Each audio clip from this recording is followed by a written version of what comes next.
काशी बाबा विश्वनाथ की नगरी है, प्रधानमंत्री का संसदीय क्षेत्र है और जो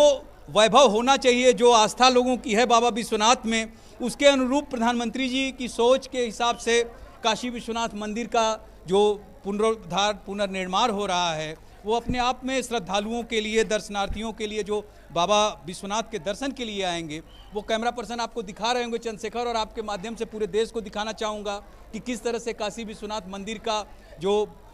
भव्य रूप ले रहा है यह काशी विश्वनाथ धाम। और जब प्रधानमंत्री केदारनाथ में थे उस समय यहाँ पे जो संत लोग हैं, चूँकि काशी नगरी धार्मिक है, सांस्कृतिक है और संत समाज जो है लगातार पूरे देश को एक दिशा देने का काम करता है। ऐसे में हमारे साथ संत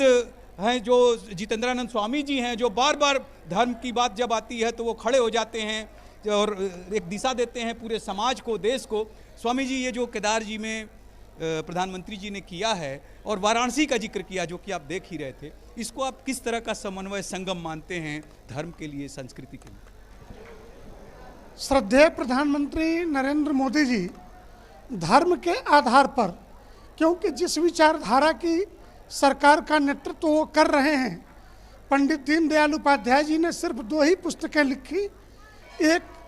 आचार्य शंकर और दूसरा चंद्रगुप्त। तो आचार्य शंकर के आधार पे राष्ट्र के एकता और अखंडता के प्रतिमानों के लिए धर्म आधारित जीवन, 9 दुर्गा, 10 महाविद्या, 52 शक्तिपीठ, 4 धामों का विकास, धर्म के आधार पे पर्यटन नहीं, तीर्थाटन के आधार पे पर्यटन का विकास, इस देश की मूल संस्कृति और सभ्यता को आधार बना करके युवा पीढ़ी के लिए रोजगार के अवसर तलाश,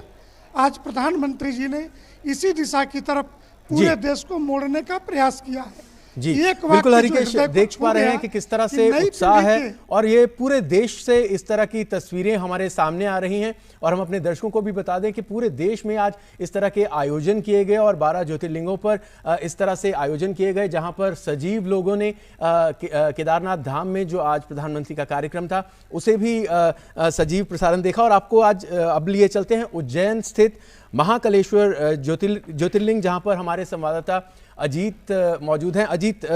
ये भस्म आरती के लिए प्रसिद्ध है ये ज्योतिर्लिंग, किस तरह का आज वहां पर माहौल था जब प्रधानमंत्री ने अलग अलग योजनाओं को वहां शुभारंभ किया और लोगों को समर्पित किया, और साथ ही जिस तरह का वहां पर कार्यक्रम आयोजित हुआ उसका सजीव प्रसारण यहां पर लोगों ने देखा, किस तरह का माहौल था यहाँ? देखिए, माहौल और उत्साह की बात की जाए तो महाकालेश्वर मंदिर